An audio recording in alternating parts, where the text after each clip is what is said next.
পাহাড় বেশি ভালো নাকি সমুদ্র সৈকত? ভ্রমণ পিপাসুদের কাছে এই দ্বন্দ্ব চিরকালীন চলতেই থাকবে। এই বিষয়ে পাহাড় প্রেমী পর্যটকদের সংখ্যা এগিয়ে থাকলেও সমুদ্রে যাওয়ার পর্যটকের সংখ্যাও কম কিছু নয়। পাহাড়ে যাওয়া মানেই খরচা বেশি, যে কারণে পর্যটকরা অনেক সময় পাহাড়ে যাওয়ার ইচ্ছে থাকলেও যেতে পারেন না। তখন তারা বেছে নেন সমুদ্র সৈকতকে। কম খরচে 1 থেকে 2 দিন যে কোনো এক নির্জন সমুদ্র সৈকতে ঘুরে আসলে মনও ভালো হয়, পাশাপাশি একঘেয়েমি লাগাও একটু দূর হয়। দীঘা আর মন্দারমণির মতো সমুদ্র সৈকতগুলি এখন এতটাই ঘিঞ্জি যে ভ্রমণ পিপাসুরা কোনো নিরিবিলি সমুদ্র সৈকতের খোঁজে রয়েছেন।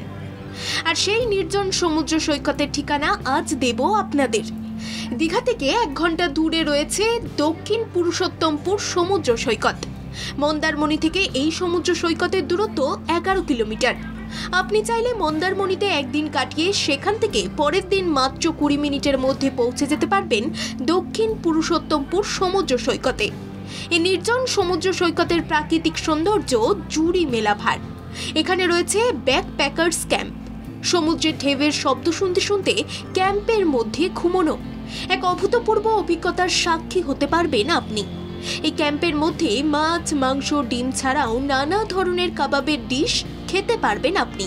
এখানে থাকা খাওয়া নিয়ে 1500 টাকার মতো খরচা হবে আপনার। যেতে গেলে আপনাকে কলকাতা থেকে দীঘা যাওয়ার কোনো এক বাসে উঠে নামতে হবে চাউলখোলা বাস স্ট্যান্ডে। সেখান থেকে অটো বা ট্রেকারে করে যেতে হবে দক্ষিণ পুরুষোত্তমপুর সমুদ্র সৈকতে। ব্যুরো রিপোর্ট, বাংলা জাগো।